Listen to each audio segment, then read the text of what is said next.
Hello guys, you're welcome to the Minority Report Nigeria. I am Chiedozie. And I'm Walter.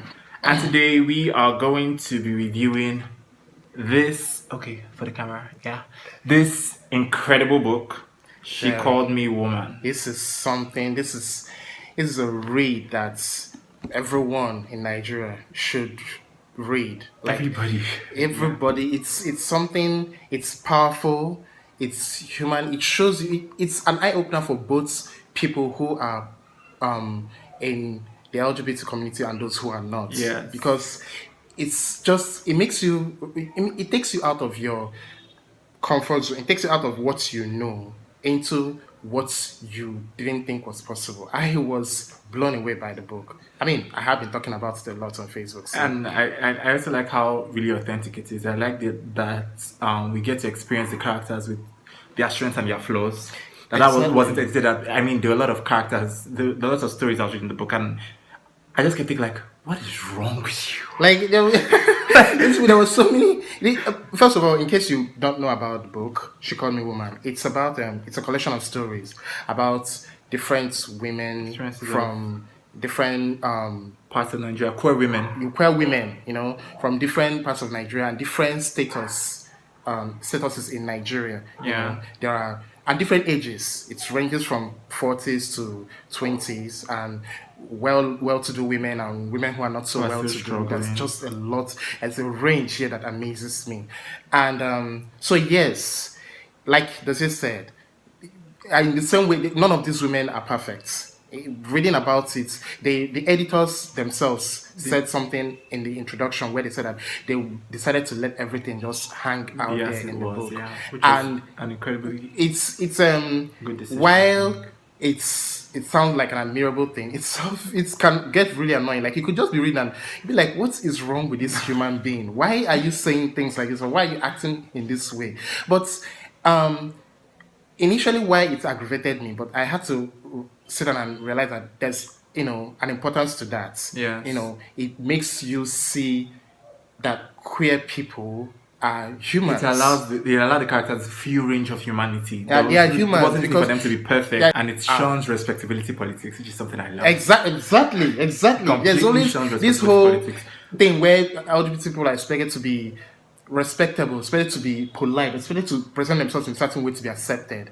This book rubbishes everything about that. Because there are so many stories and so many different narrations coming from this book, we can't just, we're just going to talk about some themes that jumped out at us, that are things that are very important. We feel like we should really talk about. And since one major thing that played itself throughout the book is gender, the issue about gender, and there is none that shows how gender is somewhat problematic than the first story. The first story. In fact, the story that is the title of the book. Basically, it's about a trans woman. There are some stories here that make me commend the bravery and the strength and the courage of this woman. The narrator of She Called Me Woman, it's one of the bravest I've ever encountered. Yeah. Like, it's not like this is a reality in Nigeria. There is no real trans person to look up to, no real trans story to follow, no real trans steps, to walk in. But this is a woman who knew who she was, knew how she identified, and just owned it. They didn't care that she was going against the grain, that there was nothing that was paving the way for her. She was just carving her own path. And so she met a lot of antagonism from family, from friends, and luckily she also had a lot of support. But one of the things that jumped out at me was how she admitted that whereas before, when she was male presenting, she went through life with all these privileges that came from being male, and then suddenly when she now started identifying as female and started presenting as female, all those privileges just vanished. Everything, she just found herself going through the shit that women go through. And one of that was one important aspect of her story was when she was almost raped. Like she could not believe how helpless she was in that was moment. to be put in that position where suddenly your voice is silenced and made to bow under the authority of someone else simply because he's presents himself male and you as female. And I think is it's quite an important lesson that she learned. You Yeah. know, I think that kind of thing helps you to, when you've been in those two shoes, when you appreciate the experience those two disparity. things, it informs your empathy, it informs your Yeah. compassion, it pushes your drive to correct the world of all these injustices. Yeah, and So- this is that is a rhetoric that you find a lot with trans women, particularly those who start transition later in life. You know, you are used to being treated a certain way, and then all of a sudden, all of that just disappears. the dynamics just shift. Does shift, and I feel like that comes from definitely comes from a place of having experienced the world as a man. These are a lot of things that a lot of women will probably take as commonplace. You know, people you when you say stuff, people just talk over you. A lot of women have gotten used to that and think of it okay as normal, but it's just interesting to see that because she has experienced the world and the way the world treats her as a man, as opposed to the way the world treats her as a woman, she can easily pick on those differences. Yeah, they stand out. You know, when you didn't used to be made a second class citizen because of your gender, when you start seeing that, it stands out. Like, I mean, And even particularly that rape scene, it was also really interesting because even though she was always, feminine, particularly in how she presented, yeah, there had never been that. Nobody had ever made that assumption of wanting to overpower her. because Because we still see a man. we still see a man until she started to transition, and then that almost rape happened. And also another interesting way in which because gender was one of the biggest themes in this book. Very.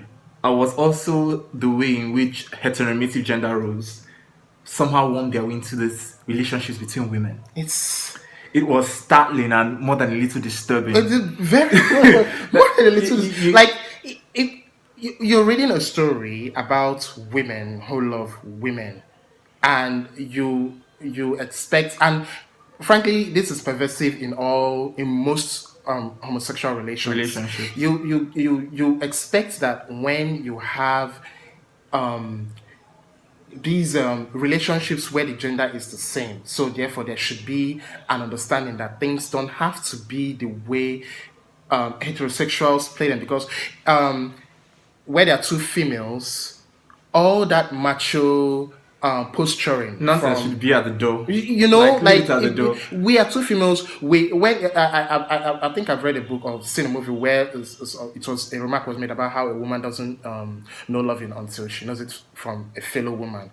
You expect that there should be like this instinctive understanding, this a removal of the problems, the baggage that comes with dating a man.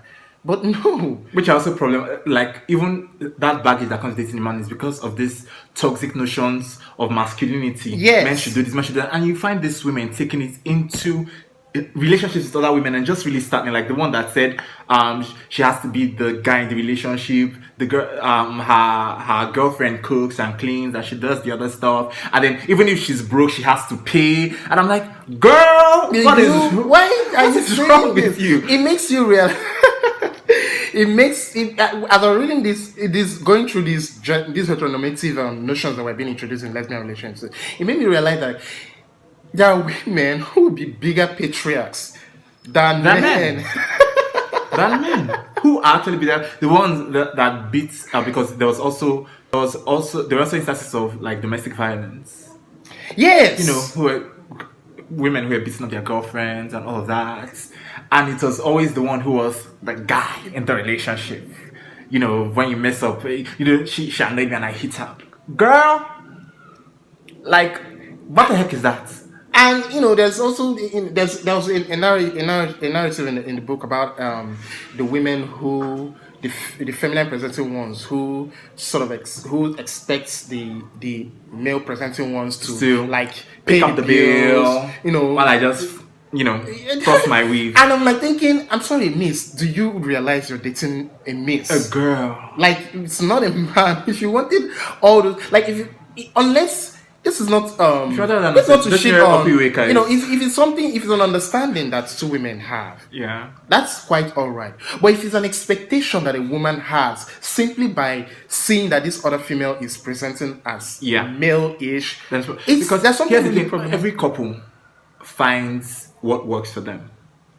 Sometimes it might work along these lines, but it has to be something that works, not because I'm the guy in the relationship, so you do the cooking and I'm just gonna be here, packing my labia majora. Because I can see that's what I was like. What are you packing? The ones that are always sagging and packing. What are you packing? There's one who said, they're sitting around, they're smoking, they're drinking, I'm like, jeez. It's okay to sit around and smoke and do, but when you do it because of this expectation that you are the guy and you have to put up, I think of it as a lack of imagination. Because honestly, I mean, all of that seems to suggest that gender is a binary.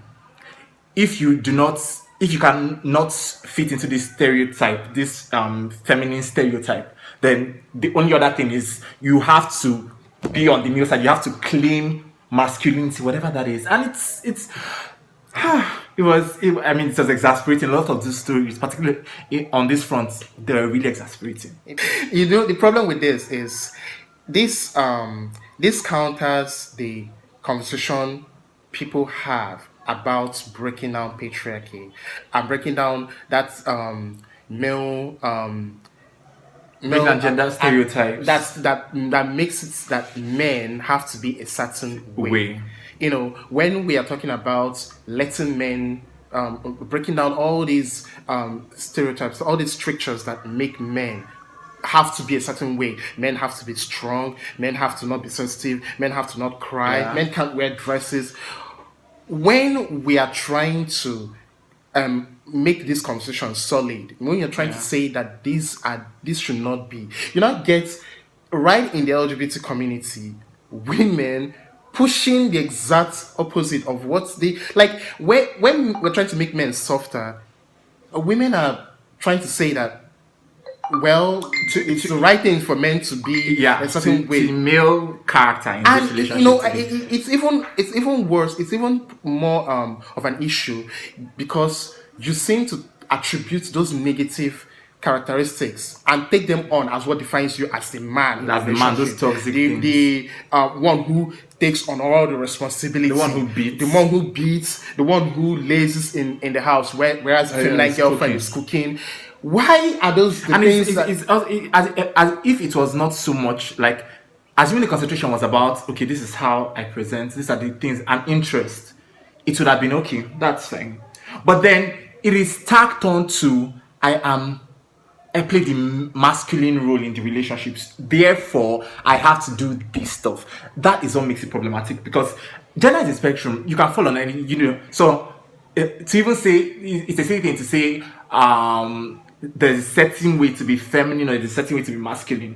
I mean, you present how you present. You like, what's it called? You like to sag. You like baggy jeans. That's beautiful. But then when you say, because I like baggy jeans and I like one or two other things, therefore I am the male in this relationship, so I'm going to cross my leg and I'm going to pack non-existent balls and I'm going to throw others. Hell to the no. There are so many. This book has so many things that we need to talk about. And another issue is an issue about coming out. There was one of the ladies who said that she used to believe that coming out was not something we should, anybody should do it. Anybody who's queer should. Pride parades are for those gender confused to make. And when I was reading, according to her, pride parades are for those gender confused people to make. Yes, she sneered at pride parades. And when I read that, I remembered watching the movie Love, Simon, and how this was what the character himself, the main character himself, was also thinking. Like this was somebody who had a loving family, who were bound to support him when if he should come out. He had friends. He had a very, very solid support system. He also did. If you notice, the girl that also did. That privilege. He even comes from he even lives in a community that really doesn't think about gay or straight people. They don't antagonize queer people, but yet he believed that coming out is something that, like, why should queer people have to come out? I'm glad that both the Simon in the movie and the lady in this book turned around and realized the importance of coming out, because first of all, heterosexual people, that somebody made a remark one time when we are talking about that issue about coming out. He said that heterosexual people, straight people, they don't come out. Well, they don't have to, because they're already out. I don't know how out you can expect a straight person to be when the whole world has been... Being queer is a political, not just a political, but it's also a politicized identity. So any sort of equation you make with somebody's heterosexuality is going to be a false equivalent, because the factors that come to bear in both your lives are just not the same. No, you're not. So this is something that's derided.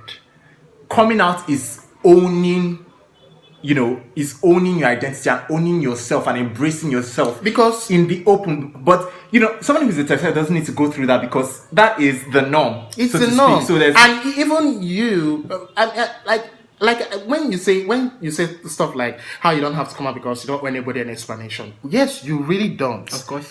But in not coming out, in not being as out as you possibly can, in identifying as yourself, you are the defiance you think you are, hitting back at society. It's really not just defiance. You are just, letting society control you. Fashion you the way, put you in a box that you shouldn't really be. So the point is, coming out is something I feel makes the world realize that it doesn't just run in one lane. There are diversities. There are people who are in different. Coming out it changes a narrative that takes for granted the existence of other people who are not in the norm. It is a very important because thing. Silence aids invisibility. Exactly. And erasure. So until people start to, because it's easy to have these conversations in abstract, gay people and stuff, and then somebody asks like, who are the gay people? And then it's like a pin drop moment. So people, and this is like, to be clear, the person being able to come out, there are stages and there are levels to this shit. Like a person being able to come out speaks to a large extent to their privilege. Coming out is a privilege, and it's a privilege not everybody has. But and I mean, a person being able to come out speaks to their privilege because homophobia does not affect everybody the same across the board. Political clouds, financial clouds, all of those things come to bear in how people experience the world as queer people. So yes, coming out is a privilege, but then knowing that it's a privilege does not then, because there's a way in which we make coming out this thing that is untenable, even for people who have that privilege. Yes, to come and out. Then they go with it's not safe and blah blah blah blah. You fucking live in a gated estate in Banana Island, and you go. It's not the same for somebody who lives in Banana Island and somebody who lives in Munshi, for example. Yes, everybody's in danger. Homophobia is a big plague and everything, but it doesn't work the same across the board. So that is something. While we talk about privilege, we should not also be disingenuous in not like in because we tend to talk about privilege in shutting people up. Usually, when people say people show up, people need to show up and show up. That's usually heard privilege, and that's your privilege speaking. But yes, it's privilege speaking. But then, since you are already on this platform of acknowledging privilege, can we do it all the way to the end of it? Like people with privilege and who can actually do stuff. Where are you guys? Exactly. They still use this whole, it's so unsafe. So why do you hide? That's kind of insulting to people who are actually endangered by being visible. because you can't be the kind of person who who spends his Friday nights clubbing, whose movement is in a posh car from a gated community to his equally gated workplace, and who moves in A very big certain kind of circles. Like, circle. you know, Nigerians are all maybe they can be a lot of talk, especially when it comes to people who are in privileged positions. They can say all the Nigerians, the homophobes in Nigeria may say all they want to say about how they will beat and kill, but really, what's that threat? Who that threat is directed at is a common person who is easily accessible to the mob. So it gets a little bit disingenuous when somebody who lives in, like he said, Mushin is talking about how it's unsafe to come out, and there's someone who's living in Banana Island or Lekki or VI is saying the same thing. It just doesn't work that way.